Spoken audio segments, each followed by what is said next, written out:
ইরানের বেসামরিক পারমাণবিক কর্মসূচি ভেঙে দেওয়ার সঙ্গে দেশটিতে ইসরায়েলের সাম্প্রতিক হামলার কোনো সম্পর্ক নেই। ইসরায়েলি প্রধানমন্ত্রী বেনিয়ামিন নেতানিয়াহুর দাবি, এই হামলার সময়সূচি 2024 সালের নভেম্বরে নির্ধারিত হয়েছিল। বাস্তবে এই 0 আওয়ার শুরুর একমাত্র উদ্দেশ্য হচ্ছে একটি সম্ভাব্য কূটনৈতিক কাঠামোকে ব্যাহত করা, যে কূটনৈতিক তৎপরতায় ও আন্তর্জাতিক তত্ত্বাবধানে ইরানের পারমাণবিক কর্মসূচি বৈধতা পেতে পারত।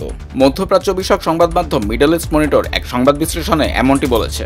এই যুদ্ধ ইরানের বিরুদ্ধে কোনো আগাম আঘাত নয়, এটি কূটনীতির বিরুদ্ধেই একটি আগাম হামলা।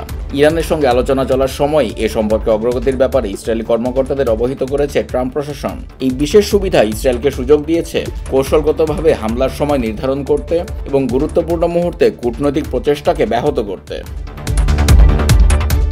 বেশ কিছু নিরপেক্ষ সূত্রের ফাঁস হওয়া তথ্য থেকে জানা গেছে, ওমানের মধ্যস্থতায় যুক্তরাষ্ট্র ও ইরানের মধ্যে আলোচনায় অগ্রগতি হচ্ছিল, যার মধ্যে অন্তর্ভুক্ত ছিল ইন্টারন্যাশনাল অ্যাটমিক এনার্জি এজেন্সির পরিদর্শন, সমৃদ্ধকরণের সীমাবদ্ধতা এবং কঠোর নজরদারির অধীনে তেল রফতানি পুনরায় শুরু করা।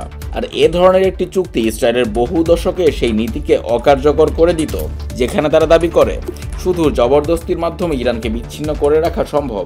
নেতানিয়াহুর পক্ষে এমন একটি নিয়ম ভিত্তিক কূটনৈতিক কাঠামো নিয়ন্ত্রণ বা ভেটো দেওয়া সম্ভব নয়। তার পক্ষে সম্ভব ছিল F-35 যুদ্ধবিমান এবং ক্রুজ মিসাইল দিয়ে সেই সম্ভাব্য চুক্তিকে বাধাগ্রস্ত করা। তিনি সেটাই করেছেন।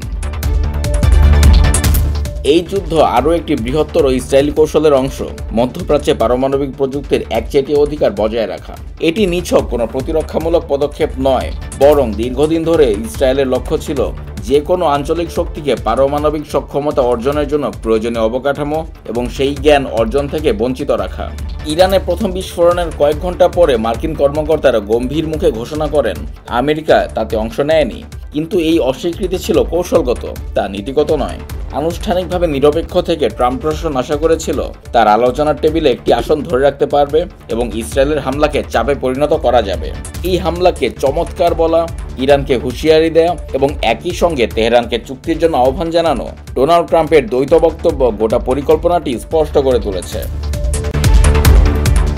অন্যদিকে যুক্তরাষ্ট্রের পররাষ্ট্রমন্ত্রী মার্কো রুবিও যখন বলেন আমেরিকা ইরানের বিরুদ্ধে হামলায় জড়িত নয়, তখন ইসরায়েল ঘোষণা করে হামলার প্রতিটি ধাপই পেন্টাগনের সঙ্গে ঘনিষ্ঠ সমন্বয়ের মাধ্যমে পরিচালিত হয়েছে। এই দুই বিপরীত বর্ণনার মধ্যে ফাঁকা জায়গাটি উভয় রাজধানীরই কাজে লেগেছে। ওয়াশিংটনের কর্মকর্তারা তাদের ইসরায়েলি মিত্রদের আশ্বস্ত করেছে যে যুক্তরাষ্ট্র মধ্যপ্রাচ্যে আরেকটি যুদ্ধকে সক্রিয়ভাবে উস্কে দিচ্ছে না। আর তেল আবিবে নেতানিয়াহু এই অস্পষ্টতাকে কাজে লাগিয়ে ইরানকে যুক্তরাষ্ট্রের বাহিনীর উপর পাল্টা হামলা করতে উস্কে দেন, যাতে ওয়াশিংটন আরও গভীরভাবে ইসরায়েলের যুদ্ধে জড়িয়ে পড়ে। নেতানিয়াহুর এই কৌশল নতুন কিছু নয়। কূটনৈতিক পথকে ধ্বংস করা, তারপর ওয়াশিংটনকে সেই ধ্বংসস্তূপ জোড়া লাগাতে বাধ্য করার মাধ্যমে ইসরায়েল আবারও একটি নতুন কৌশলগত দায়মুক্তি পেয়ে গেছে।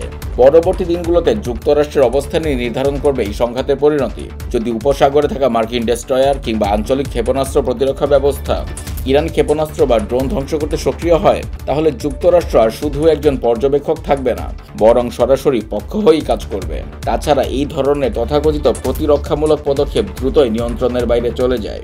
একটি প্রতিরোধ আরেকটি প্ররোচনার জন্ম দেয় এবং প্রতিটি পাল্টা আঘাত যুক্তরাষ্ট্রকে আরও যুদ্ধের গভীরে টেনে নেবে।